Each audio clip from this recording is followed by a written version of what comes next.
You're watching Mrs. K's Healthy Eating channel, and we're here to help you to eat well and get cooking. Today we're going to continue with our session on the Eat Well guide, and today is actually session 4. So if we just have a look at our Eat Well guides, if you've got one in front of you, that's great. Otherwise, just have a look at this one. You can see that we're progressing really well around our guide. We've done the big section of fruit and vegetables. We did that session 1. We've done the carbohydrate and fiber section of section 2. Then last week we did this very tiny, you can barely see it, section called fats and oils. And the reason it is so tiny is because we have to watch our calories when we eat fats and oils. They are very important for our bodies, but we need to eat them in a small proportion. Okay, now today we're on to the blue section, which is over here. And that blue section is called dairy. Dairy and also dairy alternatives, because not everyone eats dairy. So we're going to discover what alternatives we can eat to dairy foods as well as the normal dairy foods that we eat. Right, so let's get looking at it. Let me take that out of the way. Right, why should we be eating dairy? What is so important about dairy? Remember, we're here to ask these questions. What is the point of having so much dairy? Now, there's a secret word called the C word, and it's Ca. Anyone guess? Calcium, you've got it. Calcium is the key to dairy foods. Now, I've got our display here of dairy foods. Milk, we've got our skimmed milk, semi-skimmed, creme fraiche, clotted cream, about which I'm going to have something to say, yogurt, cream cheese. All these things count. Oh, and of course, cheese, good old block of cheese. Okay, so let's look. These are all animal products, and a lot of people don't eat, vegans, vegetarians may not want to eat this. How much calcium do you need, and why do you need it? Well, the most important time to eat calcium is actually up to the age of 18, where you actually have to eat more calcium than after that age. You still have to keep eating calcium for all your life, because your bones begin to lose density, they lose some of the calcium, and it's got to be replaced. So calcium is a vital part of all of our diets, all our lives. But between 11 and 18 is when your skeleton grows to its full height. Now, if calcium is important for bones, it is obviously vital for your skeleton. And in fact, if you don't eat enough calcium between the ages of 11 and 18, you could actually be shorter than you should be, because you haven't allowed your skeleton to grow properly and to its maximum height. Now, your bone density is being created and developed during those ages. You actually reach what is called peak bone mass. In other words, whatever you've put into your bones and how full they are of calcium depends on how much calcium you're eating between the age of 11 and 18. And that will set you up for the rest of your life. So if you haven't eaten enough calcium and you haven't filled up those bones with lots of calcium before you're 18, you will develop problems later on in life. You will have weaker bones, you will break your bones more easily, and you set yourself up for a disease known as osteoporosis, which is where the bones become more and more fragile, and when you break them, it's more and more serious. So I can't tell you enough how important it is for you, especially during that age group, as teenagers and as younger children, to get into the habit of eating enough calcium for the day. So how much calcium do we need? Now, actually, if you look on different websites, I was looking at an American website. They actually put down their levels of calcium much higher than the UK. They say that all teenagers, irrespective of whether you're a boy or a girl, male or female, you should be eating 1300 milligrams. In Britain, what we're saying is the Eat Well guide recommends 800 milligrams for girls and 1000 for boys per day. Adults should have about 700 a day. So you can see there is more. And of course, boys develop bigger frames, and so they need to eat more calcium.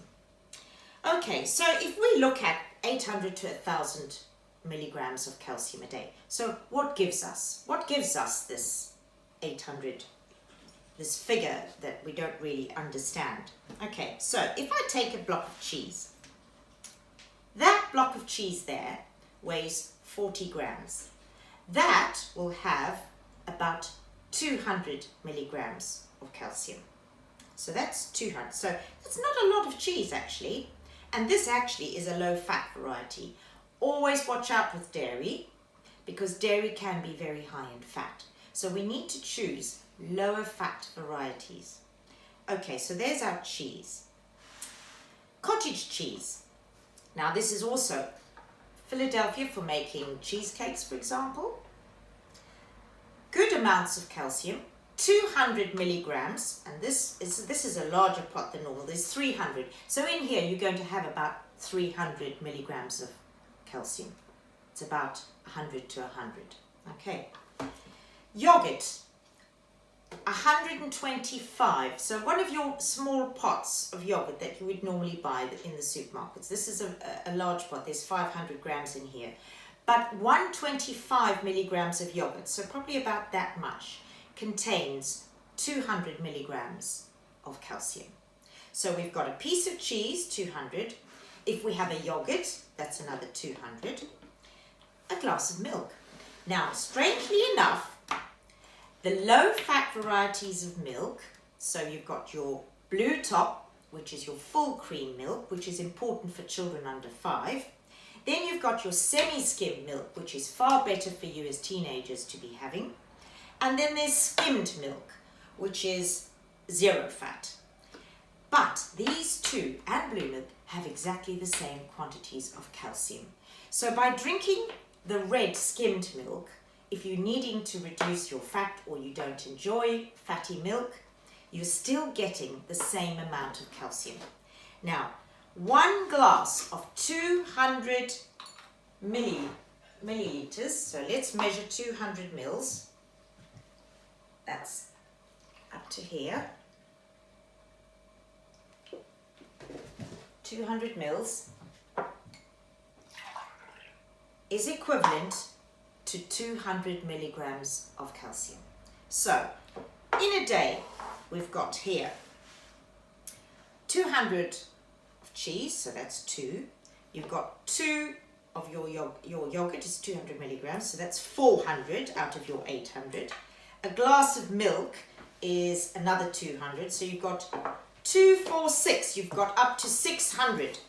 So now we need to have some more. How could we be having some more? For example, when you're having your breakfast and you probably have porridge or cereal, you would be adding milk to that. Perhaps not quite as much as that, but certainly at least half as much. So that's another 100. You could perhaps have 2 yogurts a day, or you could have some extra cheese. Now, no matter which you can have, if you don't like cheese and you don't like yogurt and you only like milk, it's fine. You can just have 4 glasses of milk for all your calcium needs. Or you don't like milk but you love yogurt, have more yogurt. And what we also need to do is, the strange thing with calcium is that the body finds it hard to absorb. It's quite a tough one for the body, so it takes a long time. So what they recommend is that you eat calcium through the day. You don't just have all the calcium in one meal. So a glass of milk with your cereal in the mornings, perhaps a piece of cheese at lunchtime, or a yogurt, or cheese in the evening and a yogurt at lunchtime. For example, if you take some of these, they've got much lower rates of calcium. So you're looking at maybe 50 milligrams of calcium for a portion of beans. Even pasta, our pasta has some calcium, small amounts of calcium, nothing like the dairy, but still has calcium because the government has fortified certain products with extra calcium. Just like this milk said, it was fortified. That means it's been added in. Extra calcium has been added in to make sure, because almonds are not as high as some of the dairies, they want to make sure that when you're drinking these other kinds of milks, that you're still getting a good amount of calcium. So they've had calcium added into it. Now, the same thing happens with white flour. Now, I don't know if you remember, when we did our carbohydrate section, I said to you it was better to eat wholemeal flour with all the brown bits because that gave us fiber. But it doesn't only give us fiber. It's got calcium in it. So we're getting a small amount of calcium from whole wheat flour and whole wheat bread. But white flour, of course, has been stripped of the bran, and so this calcium's been stripped out as well. So what the government has told bread makers is they have to add calcium into white flour. So anything made with white flour will necessarily contain some calcium. And so pasta is made from flour. Now this is a half-half, which is what I recommend. If you can't eat wholemeal flour pasta, which is the very dark brown, and some people are just put off by it, then fine, go for a compromise. And so here we've got our half-half pasta, which will contain added calcium. So today in our practical, we're actually going to make something with pasta that is high in dairy. And if you don't have dairy products, you could use the alternatives for making our sauce. So that's for later on. Now, what else do we need to look at? We've looked at how much calcium there is in each portion. We've looked at how much you need in a day. And we've also looked at the various quantities that you need to have. So you've got all the necessary knowledge now for how much to eat. But there's one big problem. Calcium cannot be absorbed without a partner. Does anybody know what that partner is? It's sunshine. Vitamin D. Calcium, you can have all this calcium and it will just go straight out. It won't be absorbed by your bones. This is a strange way our body works. But it needs to be partnered with vitamin D. Now, vitamin D we get from the sunshine. I always call vitamin D the sunshine vitamin. And you should be spending 20 minutes a day in sunshine without sunscreen. Now, that's only 20 minutes. I don't mean longer, so you can put your sunscreen on after that. I'm sure just by going for a walk or walking to school, or at the moment when we can't walk to school, just going outside, taking a bike ride, you will be getting lots of sunshine. Now, 10 minutes twice a day is probably better than 20 minutes all at once, because you'll be eating calcium products during the day, and I've just said to you it's hard for the body to absorb, so it's going to need extra bits of vitamin D during the day. So those of you though who live indoors, and at the moment with the virus we're having to stay indoors, and so a lot of us, because we live in a flat perhaps, where else can we get our vitamin D? So if we can't get vitamin D, and also in the winter, don't forget, we have very little sunshine in this country. Some countries have lots of sunshine all year round, but we don't. So in the summertime, great, we can get it from the sunshine, but in the wintertime, we've got to look for it elsewhere.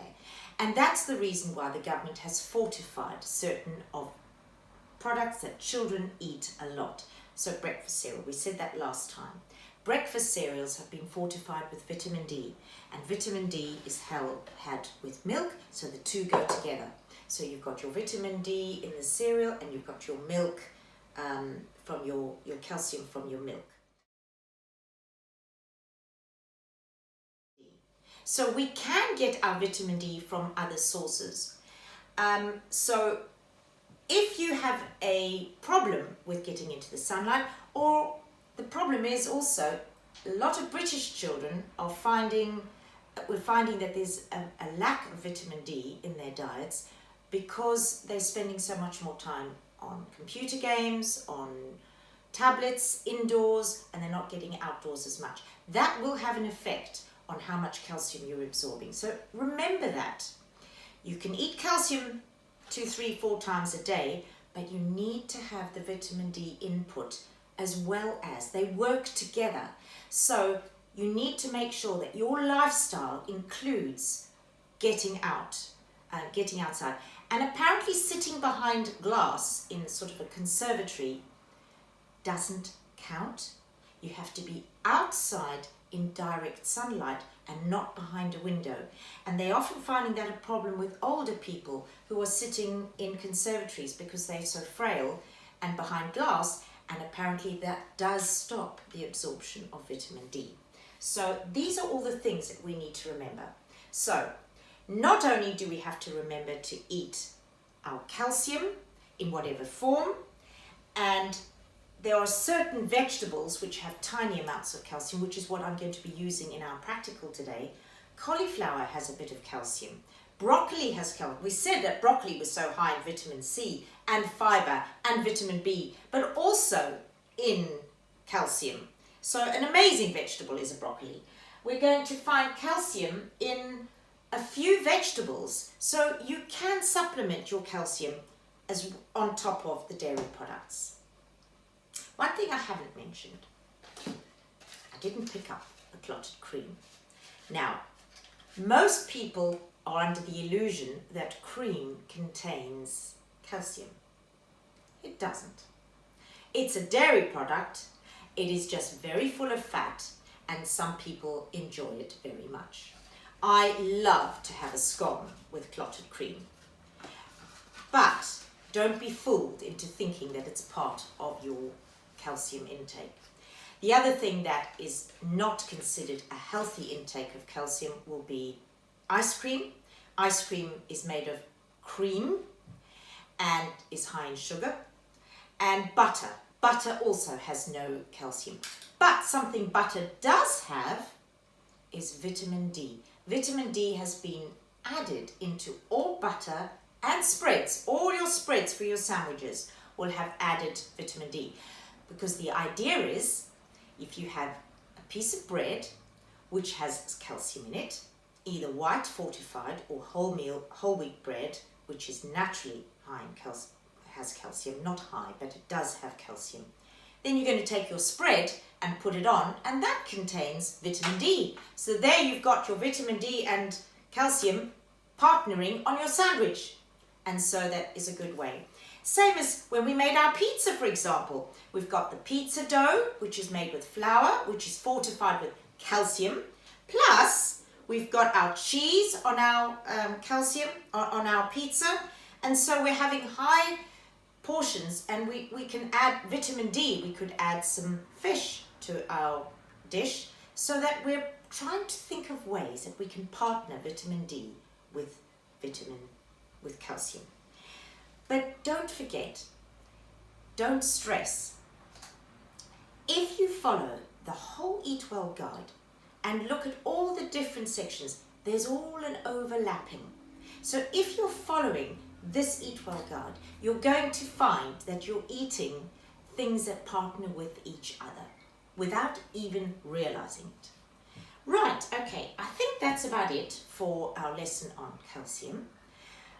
What I'm going to do now is I'm going to teach you how to make a meal which is high in calcium. So time now to wash hands, clean surfaces, and get prepared for cooking.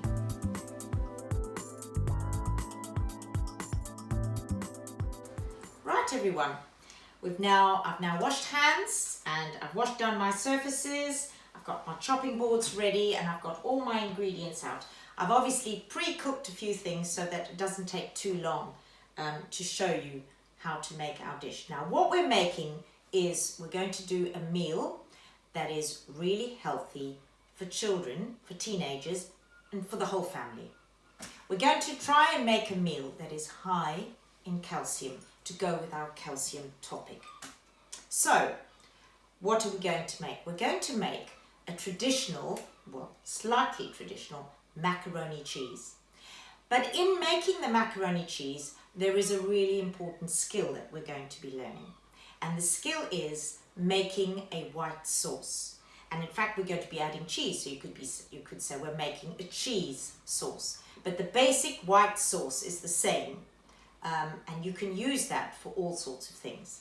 Now, what I thought we'd do is, macaroni cheese is normally just macaroni, which is pasta and cheese sauce.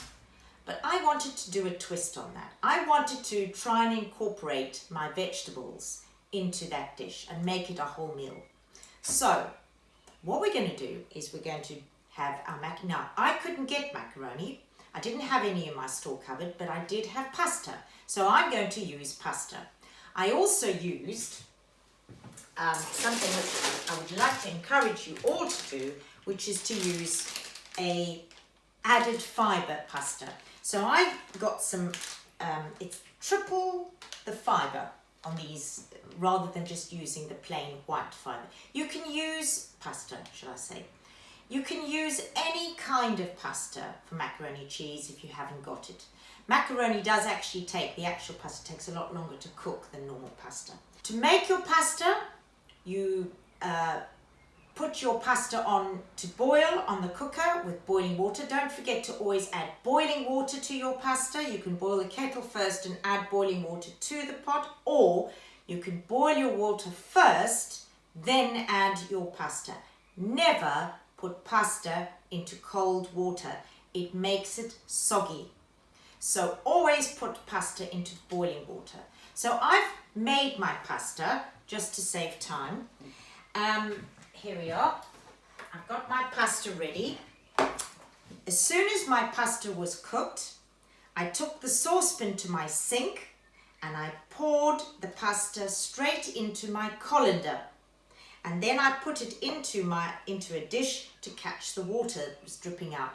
I did not walk across the kitchen with my dripping colander because, as I've said before, a colander which is full of pasta or rice drips starchy water. So you get a slippery water dropping on your floor, and that's when you can slip. So always put your colander inside a dish to catch. As you can see, it's caught a whole load of the water. Okay, so that's just sitting on one side waiting for me to make my dish. So that's the first thing. We're now going to look at making the sauce. Now, there are 3 ways of making a sauce. There's the roux method, there's the all-in-one method, and then there's the cornflour method. The cornflour method I usually do in my microwave, where you just boil the milk, or you can boil the milk in a saucepan and then you add cornflour, which is mixed in with a bit of water. That's a very easy way of making a sauce. But the favorite ways of making sauces, the more popular ways of making sauce is either the roux method or the all-in-one. Now, roux method, I will do at another stage, but today I'm going to start with the simpler one, which is the all-in-one method. Now, in my classrooms, when we do the all-in-one method, often children get this mixed up. So I want you to look carefully at how we're going to do this. So, for the recipe, we can either do, the recipe I'm going to put up is either for 2 portions or 4 portions. So I am today going to make 4 portions because I'm going to make a family meal. So for 4 portions we need 500 mils of milk. So obviously if you were doing a 2 portion, it would be 250 mils of milk. I'm just going to collect my saucepan before I put it in the cooker. So I've got my saucepan here and I've got my jug and I need to measure 500 mils of milk. So there we go.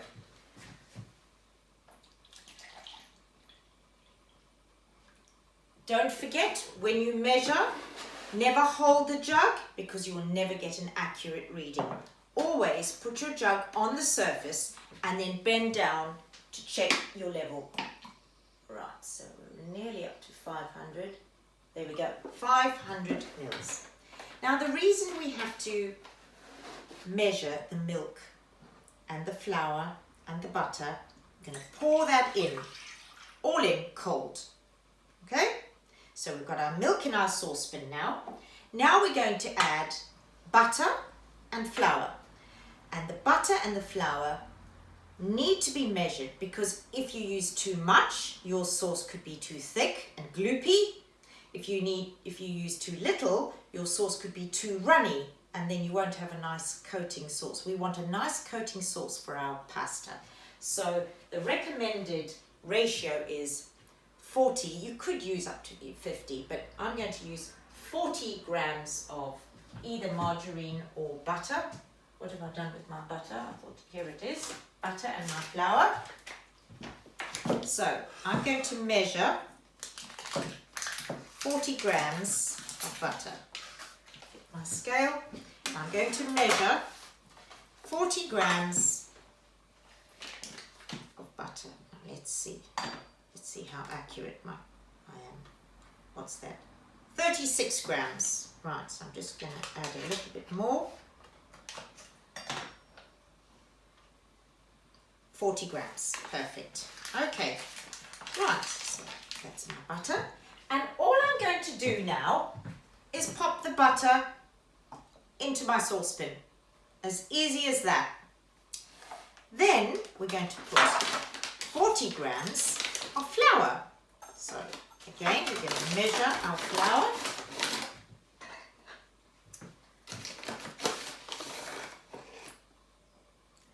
Right. 17, 32, there we go, 40. That's just over 40, so I'm going to take that off. Right, so I've measured 40 grams of flour. Right, I'm going to put that in. Now, I wouldn't recommend using wholemeal flour because the bits in the white sauce don't always go down well. You'd be better off if you wanted to add more fibre to your dish to use wholemeal pasta, for example. Right, so that's why this is called all-in-one method, because we've got milk, flour and butter all added in all at once. Now we're going to take it over to the cooker and I'm going to put the cooker on. I'm going to put it on to number 7 to start, 6 or 7. And the all-in-one method, you have to keep stirring. Now this actually takes quite a while. Whenever I'm at school, all the children keep saying to me, it's not getting thick, miss, it's not getting thick. But it actually does. You just have to be patient. And I always think using a whisk is the best thing to make sure that you have no lumps, because the secret to a white sauce is making it with no lumps. So the milk is still cold, the butter hasn't melted yet. Our butter is going to melt. So I'm just going to let that melt for a moment. But I need to tell you why you mustn't put it on a high heat. Do you know that sugar burns? Have you ever tried to melt sugar in a saucepan? It goes really brown. Now, when you boil milk on a high heat, you will find that you will have a brown mark, burnt mark on the bottom of the saucepan. And if you're making a sauce and you've got that burnt milk at the bottom of the saucepan and you stir with a whisk, all those brown bits come in your sauce and it's not very appetizing. So we need to make sure we don't burn the milk. But why does milk do that? That's because, like when sugar burns, milk has its own sugar. And there's a special sugar in milk that only milk has. And does anybody know what it's called? Well, you'll all know the name when I say it. It's called lactose. Lactose is the natural sugar in milk. That's why so many people like milk, because actually it's got a slightly sweet flavor. And that flavor, that sweetness, comes from the milk sugar, which is called lactose. But lactose, just like any other sugar, will caramelize, it will burn on a high heat. So the way we need to boil milk is never to put it on a high heat so that we stop the burning. And I always have a competition in my classroom. I always say to the pupils, right, I will know if you've had your cookers on too high a heat if you've burnt your milk. And we always see if there's anybody who burns their milk. And sometimes we've had a whole class, look, my butter's already starting to melt now, and I'm going to keep stirring. Sometimes we've had a whole class and no one has burnt their milk. And that is brilliant, because to be honest, I always warn them, if you burn your milk, you're going to have to scrub the bottom of that pan. And believe me, it's not easy to scrub. So here we go. Just be patient. Stir your flour and butter in the milk. Keep stirring, because this is just going to get thick all on its own. Okay. Now, what other things? Here we are making a dish high in calcium. We've got our milk, and we're going to make a cheese sauce, so we've got cheese. So we've actually got 2 portions of dairy in our dish. Plus, I'm going to add cauliflower. Cauliflower is really nice in a macaroni cheese because cauliflower doesn't have a lot of taste, but it has a nice texture. Cauliflower has fiber, so it's good for fiber. It's got calcium. It's got lots of vitamin C, and it's got potassium. So lots of important vitamins and minerals. So here we are. We're getting this prepared. So calcium. I'm actually going to add peas as well. Now peas are packed full of protein actually. Peas are part of the pea and pulse family, and they contain protein. So we've got a bit of protein with our peas. Also, peas are very high in fiber. You know the little shell around the pea, the little that little skin around the pea, that is all fiber. So that's really good for you. All my butter has now melted, and very soon this is going to start thickening up. Okay. And you'll know when it's thick when it starts to bubble. That's when it's ready, when you can see the milk bubbling. Anyway, so what else are we going to add? And I'm going to add some carrots to my macaroni cheese. So I've chosen 3 portions of vegetables to mine. You might not like those. Broccoli is another brilliant vegetable. As we've said before, broccoli is so high in vitamin C, fiber, there's calcium, there's vitamin B, really good vegetable. So you could choose that. Sweet corn is another lovely one to put in a macaroni cheese. But as I said when we did the fruit and vegetable section of the Eat Well guide, think of creative ways of including vegetables in your diet that you perhaps hadn't thought of before. And if you don't like to have a portion of vegetables on your plate separately, add them in to sauces. Cauliflower is a really good one because you can also mix it, you can chop it up finely, and you don't see it. So you can barely taste it because cauliflower doesn't actually have a taste. So it's quite bland, so it mixes really well with the cheese sauce. Why do you think cauliflower cheese is such a popular dish? Because it's a really good way of eating cauliflower because it has no taste. So the cheese sauce gives it a taste. Right, my milk is really hotting up now. Stirring away, keep stirring, don't stop stirring. I know it takes a bit of time. So I'm going to have my macaroni cheese, which is high in calcium. I'm adding vegetables, so I'm adding my vitamins and minerals and fiber. But I'm going to add something else. My husband loves his macaroni cheese with some chicken. So I've got some frozen chopped chicken, or some chicken breast that's been cooked and sliced up, and I'm actually going to add some chicken to it. You could add a bit of ham to your macaroni cheese, some lean bacon. Right, you could turn it into a pasta bake and add tuna, for example. Right, my sauce is getting thicker now. I'm waiting. I'm going to turn the heat down slightly. Wrong direction. There we go. Right, it's really getting thick now, so I'm stirring away. Now, I don't know if you've realized, I'm going to be making a cheese sauce, but no way have I put my cheese in. Please, you do not put your cheese all in until your cheese sauce, your white sauce, is finished. And I'll tell you why later. So here we are. My sauce is now beautifully thick, and it is now bubbling. Now, what you do when it starts to bubble is I turn my heat off. Now, if you've got a gas hob, you wouldn't turn your heat off, but on an electric, you've still got the heat coming through, because you're supposed to just keep stirring vigorously for about 1 to 2 minutes after it's bubbled, just to give the chance for all the flour molecules to burst open and make your sauce thick. Because that's what's happened. That's how the sauce has got thick. It's because of the flour. And the flour bursts, every little grain of flour bursts open at about 80 degrees heat. And now, actually the fancy word for it is called gelatinization. So we've got our sauce nice and thick because of our flour, which bursts open and all the starch bursts out and makes a thick sauce.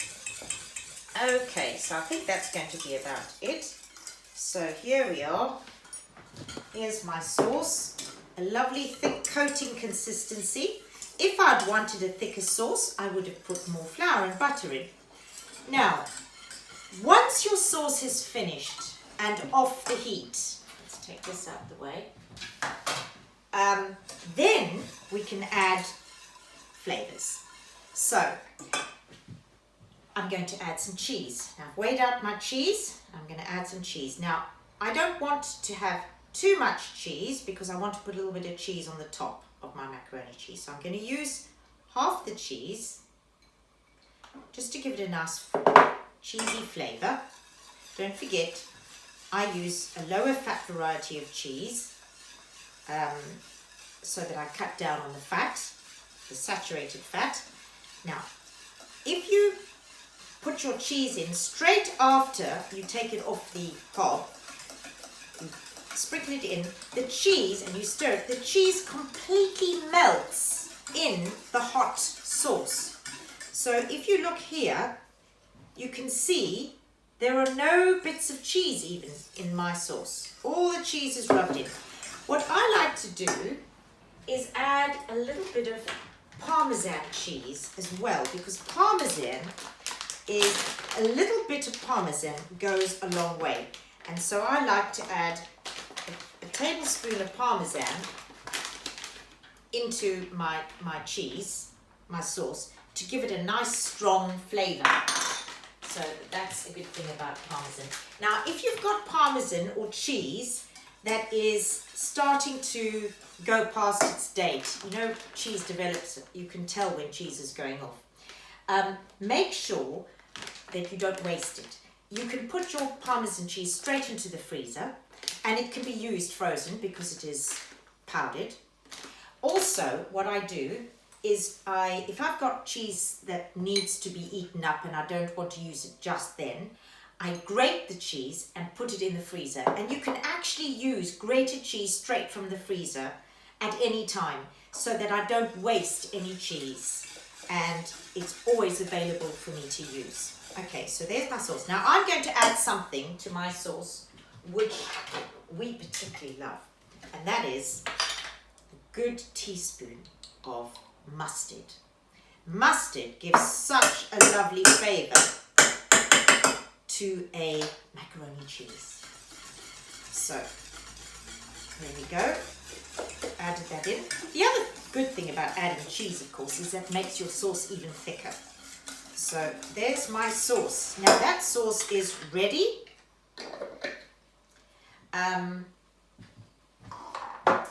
Put that straight in the sink, actually. Okay.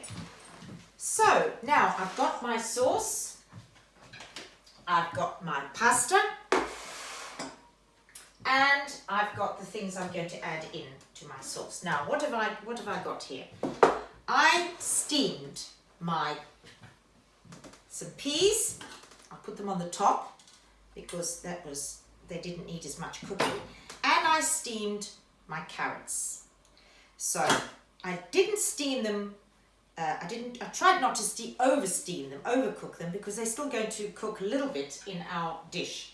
So just lightly steamed. So I bought a large cauliflower, and that cauliflower was too big. I roasted half of it, which was delicious, and then I slightly steamed it till it was still firm but softened, and then I froze it. And today, when I thought we'd make our macaroni cheese with a twist, I took it out of the freezer, and now I can use it for my macaroni cheese. So that's another way of not wasting. If you've got vegetables that you have got too many of or are starting to go, lightly steam them and pop them in your freezer. So I've got my 3 vegetables ready now. Don't forget, when you peel a carrot, I'm just going to quickly remind you of our cutting skills, and our peeling is good way to peel your carrot is hold it in your fingers and bring the peel it downwards. If you can manage that, try and practice that. Okay, I know a lot of the children at school do it like this, which I actually find harder to do, more difficult, and a good chance of catching your nails. But if you keep your fingers round the side and then you pull down towards your wrist, you will find that easier. Okay, so there we go. Then, using our knife skills that we learned in the first session, using our claw grip, we're going to cut the top off, cut the tail off, move those to one side, that's going in the rubbish bin, and we're going to slice our carrots. Moving your fingers downwards all the time so that you do not have your knife anywhere near your fingers. Okay, and then you would put that in your steamer. Now, of course, at the bottom of my steamer, I have got water which has got some of the nutrients that have leaked out of our vegetables. I'm not going to throw that water away. What I do is I put it into a jug and I put it in my fridge. So when I make something maybe tomorrow or the next day, I use that water to make gravy, or I make soup with it, or I actually cook my pasta or rice in that water, because that water's got vitamins and a few minerals in there, mainly vitamins C and B. And your pasta, of course, absorbs the water and it will absorb some of those vitamins. So a good way of making sure that we get to eat all our vitamins and don't waste them.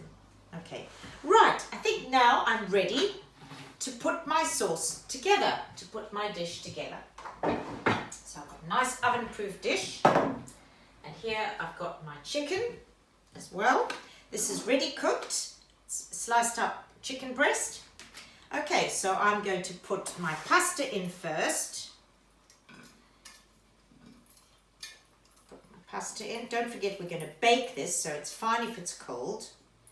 And this is the pasta that's half fibre, so it's added fibre to it.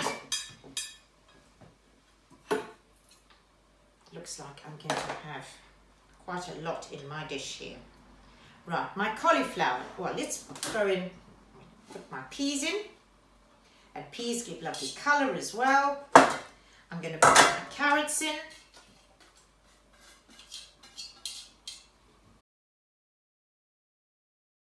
Right, so there we are. You see the cauliflower bits go a bit like broccoli. I'm going to put that in there. Another bit of cauliflower.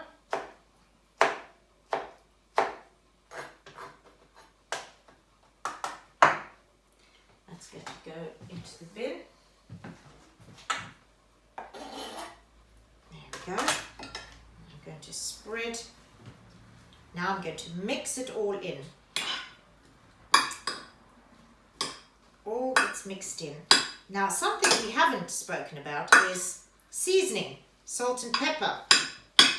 Now so far we haven't put salt and pepper in anything, so I'm going to just add some of my chicken, and then after I've touched the chicken I'm going to have to go and wash my hands, because after touching meat we should always wash our hands, so I'm going to go and do that first.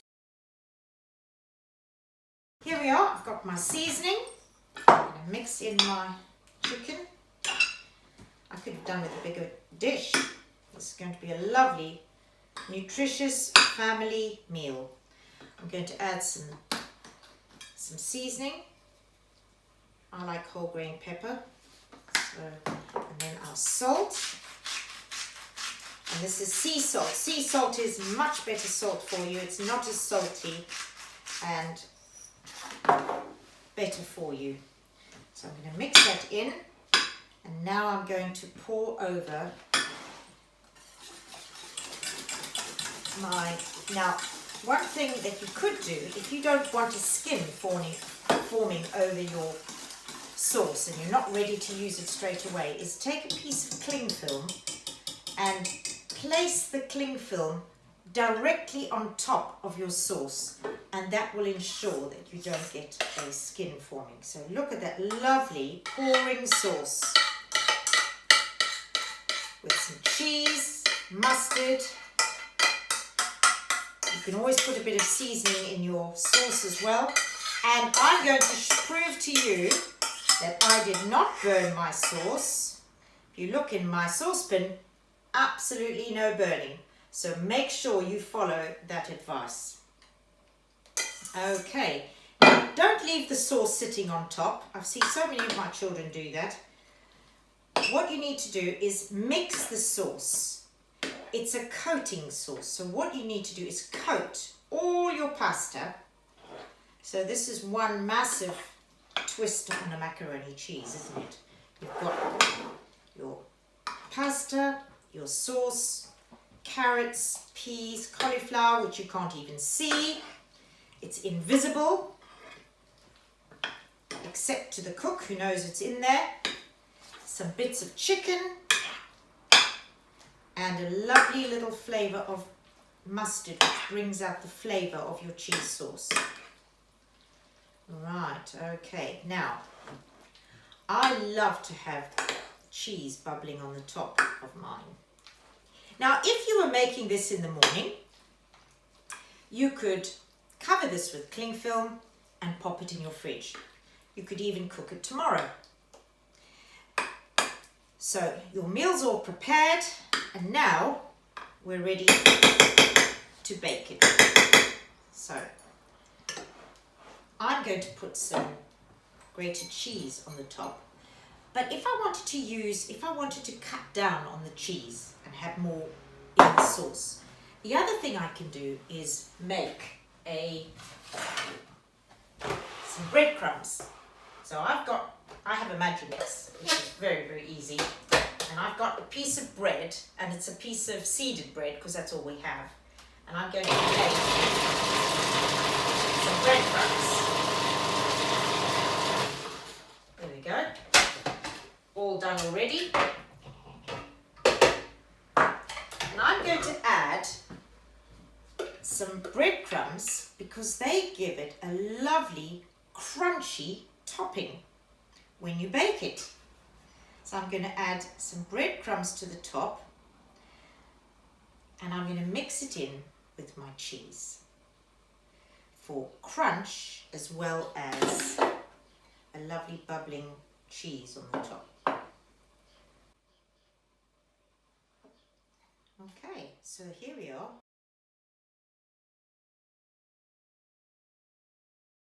I pop this in the oven now for about 40 minutes and then it will be ready to serve. So I hope you all get on and enjoy making this meal, and don't forget session 5 will be coming up soon, and session 5 we're going to be looking at protein, and I've got some very interesting facts for you to know about protein that you perhaps didn't know before. Right, oven temperature, we're going to put it at 180 and we're going to bake for about 40 minutes. Right, so pop that in and there's our dinner ready for later. I hope you've enjoyed the session today. I hope you've learned lots about calcium and how important it is for you to eat.